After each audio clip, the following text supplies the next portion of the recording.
Welcome to New India Debate and Research, or NIDR.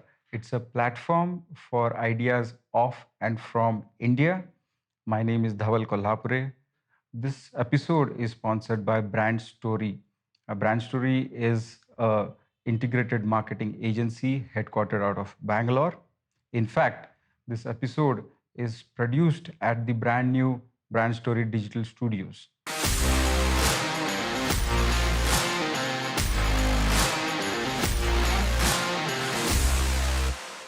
Welcome to New India Debate and Research, a platform for ideas of and from India, especially India 2.0. And we're starting off a mini series where we are bringing in traditional concepts that individuals are bringing to the modern world. And today we have with us Rishabh Manotra, the founder of Tagda Raho. Tagda Raho is a movement that brings traditional Indian fitness form into the modern world. Rishabh, thank you for your time. Thank you for having me here. Absolutely. Thank you. I've been, I wouldn't say a member, but of course I've experienced Tagda Raho a few times. I found it extremely delightful in terms of the outcome. I myself had a AC joint injury, shoulder injury. So the swinging movement of the Indian club uh, tremendously helped me. So I just wanted to say thank you for that as well. Happy to have you here. Happy to have you there again. So. Do tell us how did this start? Because this is, while it's an ancient traditional technique, the whole fitness mantra around it, but to bring it to the modern world, how did this bold idea come about? So, for me, it didn't start with just one thing. There were multiple thoughts which had been running in my head for quite some time. But yes, it all came down to one core reason, which is an injury that had occurred. So prior to my life as, apart from Tagda Raho, prior to my life as a founder here, I was into ultra endurance events. I was into cycling. I've cycled north to south India, Europe, pura. Right. So that for me was my sort of foray into fitness. Right. And which is also why I have always looked at fitness as something that's an enabler for me or anybody else to be able to do what he or she loves to do. Right. That for me is fitness. Right. While I was in that journey, I was diagnosed with a condition known as brachial neuritis, which led to about 70% paralysis on my left arm. Wow. Right. And for somebody who took a lot of pride in physical well-being and stuff, that was a kind of a setback. But I tried multiple things, physiotherapy, underwater therapy, but the option eventually that I was given was reconstructive surgery with a less than 40% chance of success. And the surgery was supposed to be here on the back. So with that kind of a probability, I was not too keen to, go under the knife, and that too on my back. Right. So I was like, okay, I'm going to pass that surgery option and I'll see how things proceed, and maybe I can find an alternative way of curing this. Right. But nothing really came by, and I started living life with that sort of imbalance and handicap, right? And you tend to get used to it. Human beings are very adept at moving on, right? So you even forget half the times you have that problem. Right. So you start using your right hand for most of the things, and anyway, it was the dominant hand. Sure. But when I started studying strength and conditioning, my mind kept wandering to the traditional Indian equipment. Right. Because of the sheer nature of its design. The weight distribution was so unique that it just kept coming back to me that I have to try that, because the kind of stimulation that it can cause in the body to be able to lift and swing that equipment, I felt would help a problem like mine. And that is how that whole process of experimenting began. Right. When I started getting into traditional Indian form of workouts. Right. And that was the first step that I took towards the traditional Indian form of training. And once I did manage to source the equipment, then Must have been difficult that... It wasn't, because there were no brands that were making this. The sheer nature that it was a traditional Indian thing, one would usually go to a carpenter to get it made. And these were COVID times. Right. So everything was under lockdown. But Right. somehow managed to find somebody in some other state, send them an idea that okay, this is how I want the design to be, and Right. they made it, sent it to me, Okay. and that's how my journey began with this equipment. And then I had to create my own movements because the movements that were present and were being taught were very restricted to what was being taught in the akhadas. Right? Right. In down south, and especially in Karnataka, the same thing is called as Garadi Mane. So, and those movements were 2 to 3 because they were very focused on Kushti. And that was the purpose there because they were training their disciples for the purpose of Kushti. So the movements were very, very driven towards Kushti and conditioning the body for that sport. Right. But I felt that the equipment was so unique that the movements perhaps will never end. I might be able to create 50, but somebody after me will create 50 more. That's how brilliant the weight distribution system and design of the equipment is. Right. So then I created my own movements, and I couldn't believe it that in 3 to 4 months of using that equipment, I managed to regain all my strength, all my range of motion, all my sensation, motor functions on the affected arm in 3 to 4 months. And that arm had been like that for 6, 7 years. Wow. Yeah. So that is when I knew that I have to dedicate my life to this now. There was literally no looking back. Wow. Yeah. But as you said, the few moments that you were able to create for yourself, that kind of reins in the point that fitness is a very, very personalized journey, right? We tend to not look at it that way. What might work for you might exactly not work for me, rather might work against me. So, So my take on that is that, see, there are certain fundamentals of the body which, because if I was studying strength and conditioning, I was aware of those. right. So because I was aware of the fundamentals and how a muscle, a tendon, a motor unit, how those work, I knew what movement can create, right? Right. And for me, it wasn't about isolating, one part of the arm and trying to work it. I felt that if I am able to integrate movements and get my body to fire as one unit, it is going to help my cause. And that is the way I started building the program.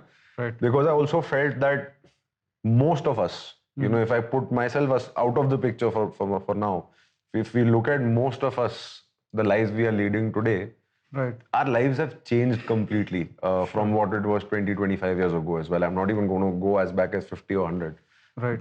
From spending 7 to 8 hours sitting, we've moved up to about 12 to 13 hours of sitting every day, right? Right. And it's not something you and I are going to be able to change. Sure. We wake up, we get on the phone, we start, from the moment we wake up, we start rounding up. Right.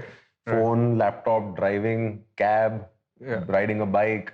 Essentially, most part of the day. So we are just rounding up, right? Right. So which is why when I started designing the program, I felt that, okay, my goal here is to be able to negate the ill effects of a sedentary life. That sedentary life, most of it I can't change. It's too big a problem for me to solve alone. Right. But what I can do is I can come up with solutions that, one, help me, and then help people around me.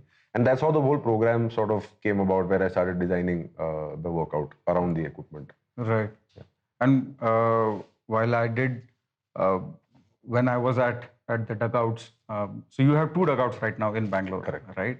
I did see quite a range in terms of the age distribution. You had people who are 22, 23, all the way up to 35, 40, right? And then that was something which was alarming. And these were all modern IT based professional, because we are in Bangalore. Everybody more or less is in IT.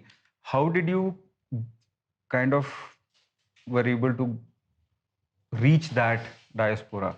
Because as you said, this was restricted to akhadas. It had that image associated with akhadas. And how was that kind of challenge that was overcome? So I think for me, the biggest advantage was that I come from a content background. Right. I come from a background where I've created content for different brands over 10 years. So I know what the power of content is. Right. And I knew that if I had to break that barrier that people had, that okay, the moment they look at the equipment, they say, "Achha, is this an akhada?" Right. And they also know at the same time that an akhada has some very strict rules and also it's intimidating at the same time. We haven't really used any form of formal marketing as such, right? We're only present on social media right now, and that too Instagram being our main platform. Sure. And Instagram being a very visually driven platform, I knew that content is going to play a very important role. And that's how I started communicating to the world that, okay, this is not only meant for wrestlers or only meant for kushti. It's literally applicable to any and everyone. Right. What changed things for us was when Rahul Dravid was the chairman here at National Cricket Academy at Chinnaswamy Stadium. Right.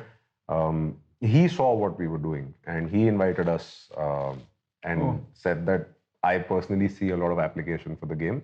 And then he called us to give a demo to his strength and conditioning staff at the academy there. And that is the Apex Cricket Academy in the country. And he really liked the demo and then he told us that please train my staff. Right. So we had the privilege of training the strength and conditioning staff at NCA, BCCI, right? So for us, that was a big validation. Wow. And then when that happened, people for the first time saw that, okay, because that was literally the first time they were seeing an Indian Gada, Mace, Mudgar being used for a sport that wasn't wrestling. Right. This was being used for India's biggest sport right now, most popular sport, which is cricket. So that gave us a big sort of validation. It also helped spread the word. And from there on, you started having more inquiries coming in, more curious people coming in. Okay, tell us about this. Right. And since it's very movement driven, right, most people tend to take to it very quickly. Sure. Yeah. You're in the mix right from the get-go. Yeah. But you also train for IPL teams, if I'm Correct. Not wrong, so right? we last season we trained with the Lucknow Super Giants. So there we had the privilege of training with legends like Jonty Rhodes, Andy Flower, and what we've gotten as a feedback has been consistent throughout. We also recently had the fitness coach, the head strength and conditioning coach of the Indian football team, Luca Radman. He was at our dugout and he came for a few sessions and even he was completely blown away by it. Right. And all of these people who've been in sport, professional sport for so many decades, their feedback has been consistent, and I'm not just saying it because I'm here. They continue to tell me that this is phenomenal. Right. This is what sport needs because the movements that we've created with the equipment are very dynamic. They are pushing you to train in 3 planes of motion, and that is what athletes need. That is what people like us also need. Right? The athlete requires it at a different intensity. We perhaps don't need to do that because our lives are quite different from them. But the human body is designed to function in a certain way, move in a certain plane of motion. And that is something we can't forget and take out of our lives. And that was what was at the back of my mind when I was designing the program. You mentioned Jonty Rhodes, right? How does a non-Indian who doesn't know where it comes from, how does he or she take to it? What has been the feedback? I think it's a very good question because that's something that I've observed personally, that a lot of the non-Indians take to it faster because there is no baggage. There is no baggage. There is no barrier of, is this an akhada? Because they don't know primarily what an akhada probably is, right? Right. So it is that much faster for them because they're only looking at it as a functional movement, as a functional training format. Right. And they know, okay, this is my sport, this is what I need to do, this is how it's helping me. And thak, they move. Right? Okay, teach me. Whereas a lot of times here, because the first, and see, if it was started by somebody else, and if I were to walk into the dugout that I have created, I probably as an Indian would have also first thought, is this an akhada? You know, so there's nothing wrong in it, it's just how it is, right? So for me, first I have to spend a little time, my team has to spend a little time to ensure that that barrier is sort of lowered. For an Indian, right? And then you bring them on to the other side where you're showing them movements, you're teaching them movements that are far beyond what they had actually thought it would be.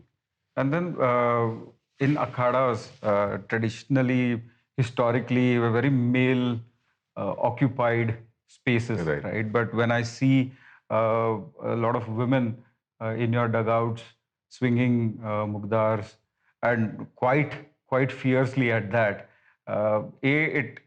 it's quite a sight to see women accepting, taking to it so wholeheartedly. How was that?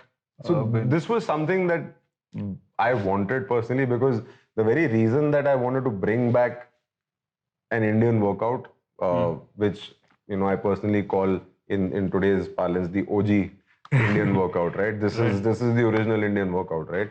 Uh, my goal was to make it accessible. My goal was to make it approachable, right? Not intimidating, where it's open to everybody. You've personally been to our dugouts. You've seen the range of people in terms of age that also come in. The oldest member we have is, I think, 66, right? Wow. And a lady at that, right? So for me, it's a big achievement for the team that we've been able to get people from literally every startup, male, female, age group. Everybody's come and accepted this as their own, right? Somewhere I had that belief that yes, it will happen. How long will it take? That I don't know, and I can see that progress is now compounding. So how long has it been since the whole movement started? So for me, the experiment with public at large began 2020. That was just as an experiment, just to see how people are going to respond to something like this, right? I did not even register a business at that time. I just had a few equipment that I had made. And the offline space as such, the dugouts that we started have been about a year old now. Yeah, that's about it. So just 3 years. Yeah, 3 years. The business side of it has been 2 years. Yeah. But the ramp up has been quite nothing short of phenomenal. Thank you. Yeah. Thank you. Yeah, good to know. But when you say that the world is taking to it so wholeheartedly, and you did use the word functional fitness, which I am a big fan of. I believe that something that lets you do your thing in day-to-day life, be it playing with your child or doing the work around the house. How does this comes into functional fitness? Because traditionally, if I were to associate an equipment with functional fitness, typically it would be a sledge push, sledge pull, or maybe a kettlebell or things like that. Very, very good point. So, see, I come from a Fauji background. The name Tagda Rao itself has been inspired by and from the Indian Army. The Assam regiment in the Indian Army, they use a salutation, which is Tagda Rao. Right, that is where, and growing up in that background, I literally would hear it so often that I grew very fond of this salutation. I felt that the whole country should adopt a salutation like this, where instead of good morning, good evening, all you're saying is, Tagda Rao. For me, it was like always charged up. But coming back to your point about functional training, because of my background, I think somewhere there is a bias as well. But I have personally experienced whatever I've seen of the world as well, that the two fittest communities anywhere in the world, whichever country you go to, are the farmers and the soldiers. Of course. Right? These are the two communities, by and large, which will be the fittest. Right? Again, I say, irrespective of the country you go to. And I don't see either of them doing bicep curls. Yeah. So again, nothing wrong in bicep curls. Nothing wrong. Right? Yeah, nothing wrong with bicep that curls. is where functional fitness, the term, the whole concept of functional fitness is coming from there. Right? And it's as simple as that if you are looking at functional fitness, you try and adopt movements that those guys are doing. You try and adopt things that those guys are doing to engage their bodies. That is how they've been able to achieve their level of fitness, right? Sure. And it's consistency. Let's not forget that a farmer is consistently going and doing his or her work in the fields every day. Right. A soldier, man, woman, they are working, they are training consistently every single day, right? People today are looking at or looking for solutions which are quick, bang for the buck, 10 days mein ye, 5 days mein ye, 5 weeks. Without consistency, there is nothing. If there is a magic wand, it is consistency. There is literally nothing else. Right. So functional training or not, without consistency, you're not going to be able to achieve anything. Yeah. So. But you did mention that the farming aspect and the soldier training aspect. So in terms of fitness and fitness being extremely personal, in terms, when I say personal, I mean what might work for you might not work for me. Going back to that point, this kind of has an overarching reach, right? It kind of works for a lot of people because, as you said, it is recruiting parts and muscles and aspects of your physiology that are typically not recruited but are essential for your uh, day-to-day life. Right. So when you're saying that, what worked for you may not work for me, Right. I'm not going to take my training format and put it at a pedestal and say, okay, this will override everything else. Right. It's not that. The difference is, firstly, we need to each understand what is it that we want out of a fitness format. Right? Sure. We have to first learn to define that. Right. In most of the cases, what's happening today is when you're going to a fitness setup, place which is helping you get fit, most of the places are only bothered about checking BMIs, how much are you weighing. Right. More of aesthetics and And to the max, they'll make you run on the treadmill to check your VO2 max. But the most basic things are going unanswered, which is, are all your muscles activating? Right? Because you have been sitting for 10 hours every day for the last 5 years. Sure. What has it done to you? Has anybody been able to tell you that? No. Right. Right? So our goal is to first, at our dugouts, is to first ensure that we help you become body aware. What is my body currently doing? Where is it at? Right? First, it's important for me to understand that. Right? Sure. Only then will I be able to define goals which are achievable. Sure. Right? Yeah. And that is when that journey becomes personal. Right?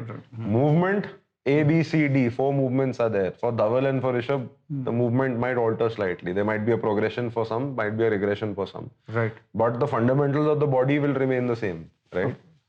But your personal physical history, your personal fitness history, your lifestyle, those are the things that are going to make or break your fitness program. And that for us is a very important aspect. Right? The topic of movement and the ABCs of the movement, how are the movements beneficial to a person who is just starting off?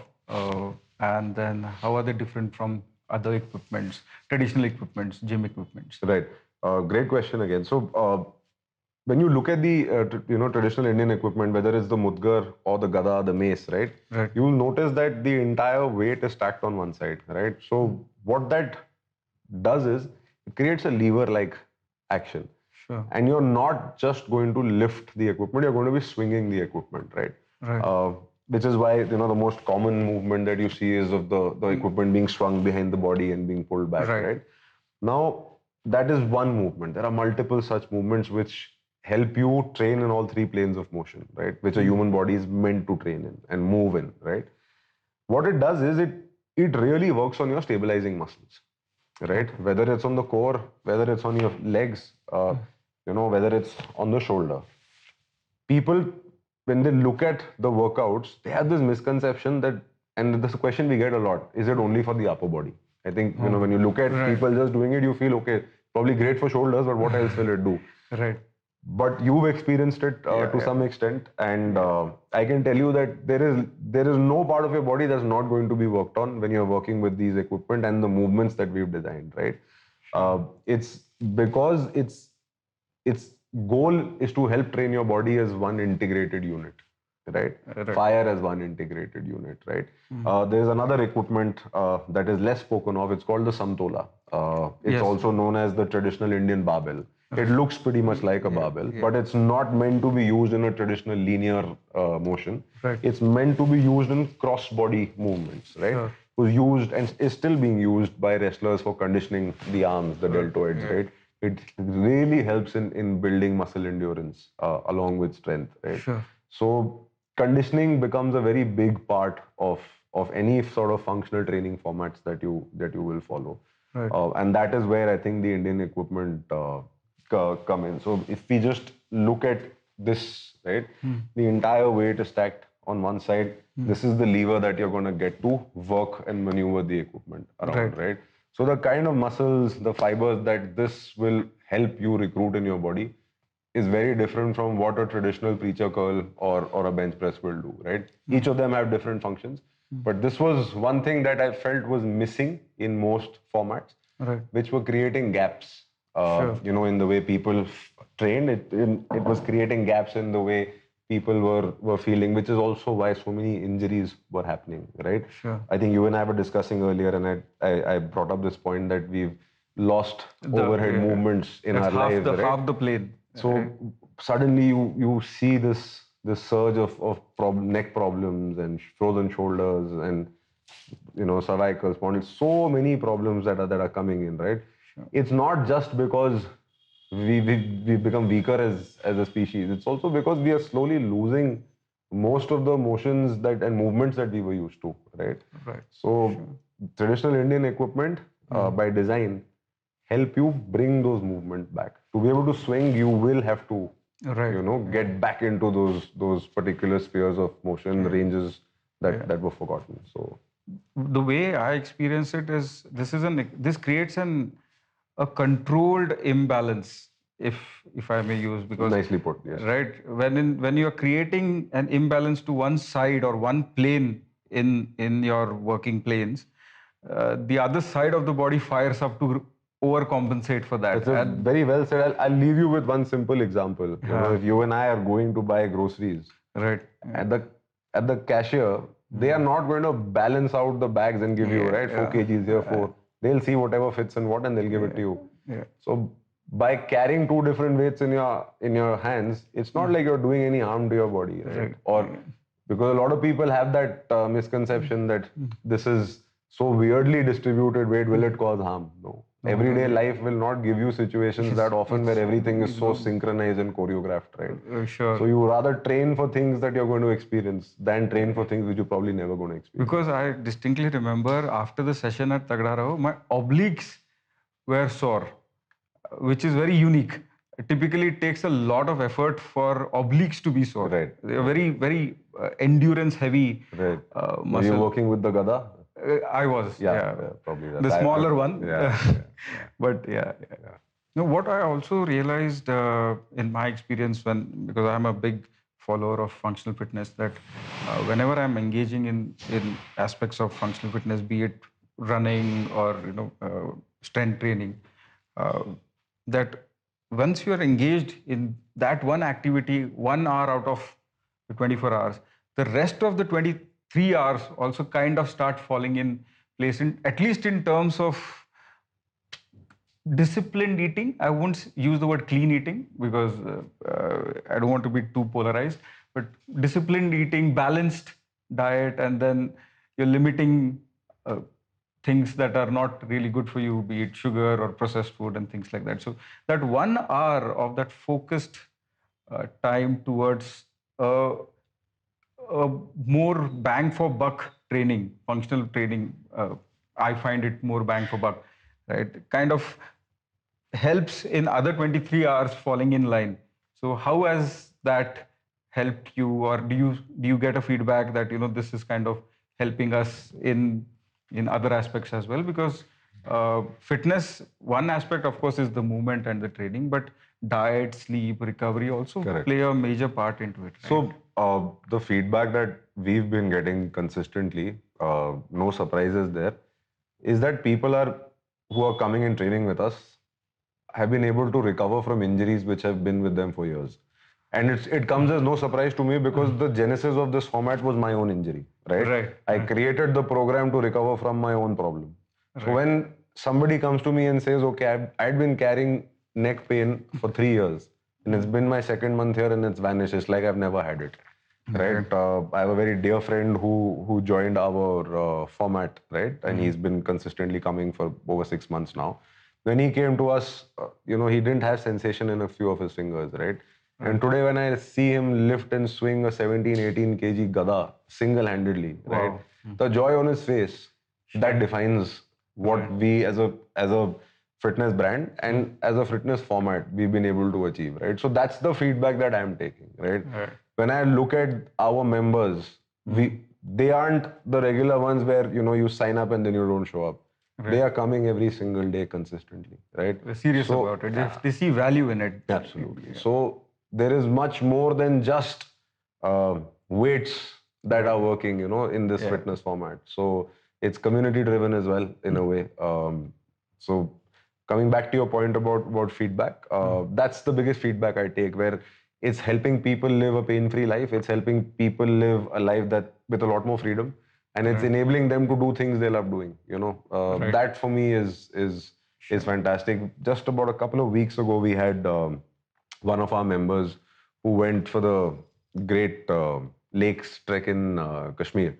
And she literally signed up for the trek 2 or 3 days before the trek was about to begin. So it wasn't like she was training for the trek Sure. specifically. She went, she finished, she came back, no problem at all, right? Right. So that again goes to show what you were talking about, functional fitness, right? Yeah, yeah. Keeping your everyday requirements, keeping things that you love doing at the back of your mind, that if it's enabling you to do those things, go for it.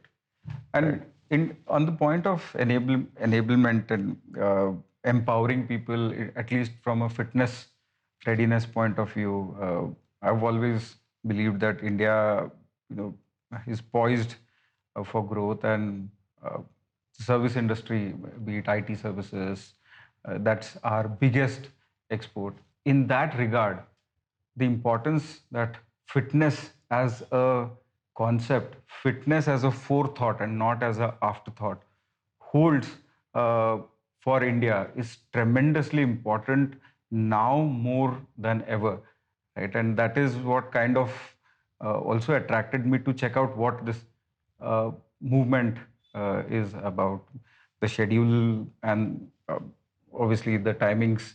I wish I can probably be a member, a more regular member, but that was the thought behind my So checking out I will Tagdarao. pick up from a point that you made about exports and skill-based exports from India.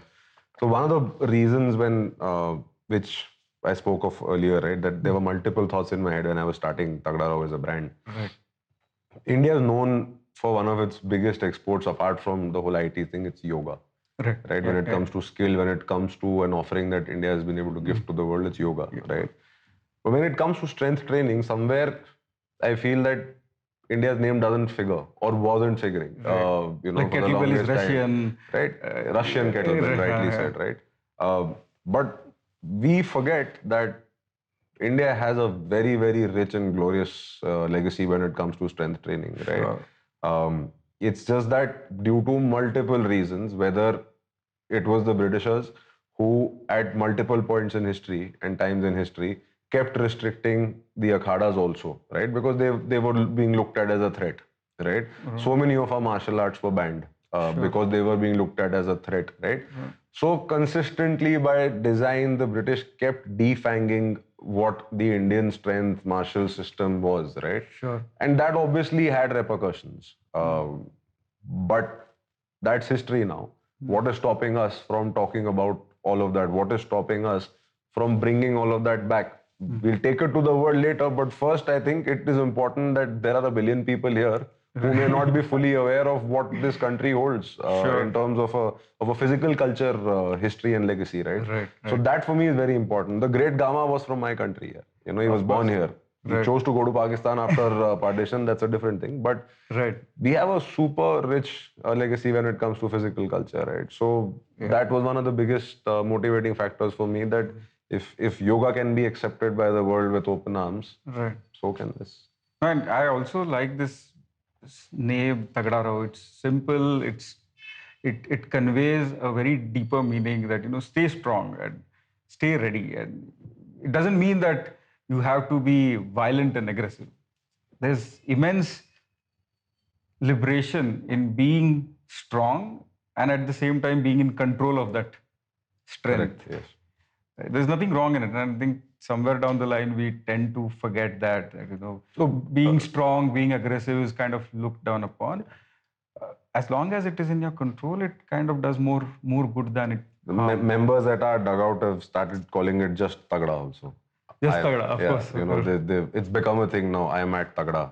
I am doing Tagda. So it's become a way of speaking also then. So which is also something that thrills me to no extent. I'm sure. But from the supply side, how does, if one has to kind of get onto this movement, say if somebody is not in Bangalore, because that's where your dugouts are, how can one kind of include oneself? We are expanding out of Bangalore shortly. We're looking at a few other cities now. Apart from that, we have online training options as well. Sure. And this is something that you would have probably seen. Yeah, I've just seen. I don't have the strength to. Yeah. So we actually have a patent granted by the government of India on this, and this is how the brand actually began. Because when I started researching on traditional Indian strength training formats, Right. and when I saw this equipment, Right. I realized that nobody has decided to or even tried to innovate with the design. Right, the weight you buy is the weight you get and the weight you keep. Right. The grip you buy is the grip you get and the grip you keep, right? So I made some very fundamental changes to the design where one, you can open the whole thing up, right? So it's very I modular. Can, yeah, I can even open this up, right? Change the weight. Yeah, please do. Yeah, shift the weight here.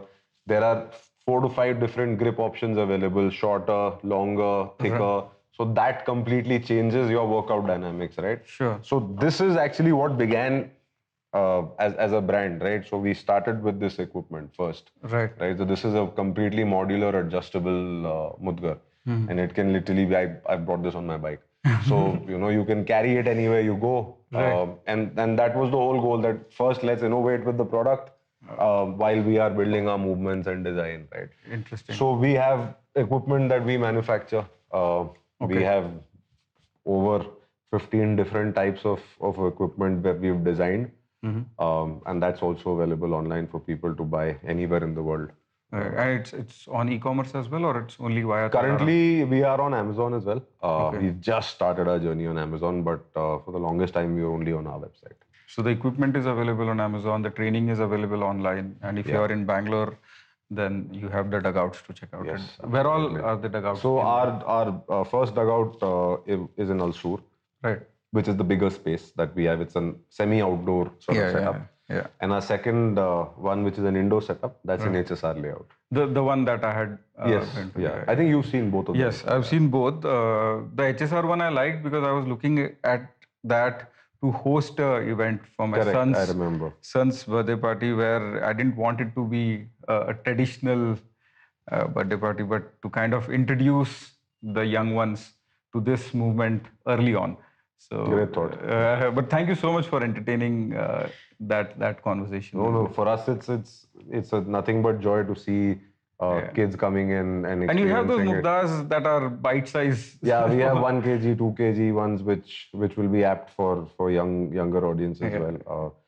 We've actually become quite popular for events now. A lot of people coming, groups of 60, 70, just to come and experience what a traditional Indian workout can feel like, Right. And because, like we spoke about, there are still certain barriers that people have in their mind. But if you're looking at it as an introduction, those barriers can slightly come down. Okay, I'm going with a group of 50 people, can be fun. Of course. Right? So then that's how the whole event side of it is also picked up for us. Right. And also the dugout, we have a semi-indoor outdoor space. We've got enough space to host over 70 people there. So Of course. Yeah. Right. It's in that sports complex, right? Correct. Yes. SUFC. Yes. Wonderful. But thank you so much for your time. It was lovely being here. Thank you for inviting me. And I really do wish you all the best. I think this is a movement whose time has come. I believe so as well. The kind of movement we are seeing even in Europe and the US with regards to the equipment. Or in the Western world, you're seeing the same equipment being used in the metal format, which kind of changes the dynamics a bit. But like you said, it's a movement whose time has come. I feel that we are where Russian kettlebells were 20 years ago. 20 years ago, everyone did not know what kettlebells were. Today, every gym has it. Sure. I think we'll make that journey in less than 10 years because of the information age that we live in as well. And I'm glad you are at the forefront of that conversation. I'm happy to be here as well. Thanks so much for having me. Thanks. Pleasure. Thank you. Tagda Raho is an Indian fitness company that has brought back the time-tested yet forgotten concept of weight swinging, a strength and conditioning concept as old as India itself. Tagda Raho has created a robust ecosystem in this fitness vertical. Its founder developed a health condition that was progressing into a full-blown hindrance and handicap. The swinging format helped him address this issue. He wanted to share this good fortune with the world and thus came into existence Tagda Raho. We'll be doing episodes on fitness formats that everyone can learn about and benefit from in the future. Thank you for tuning in today.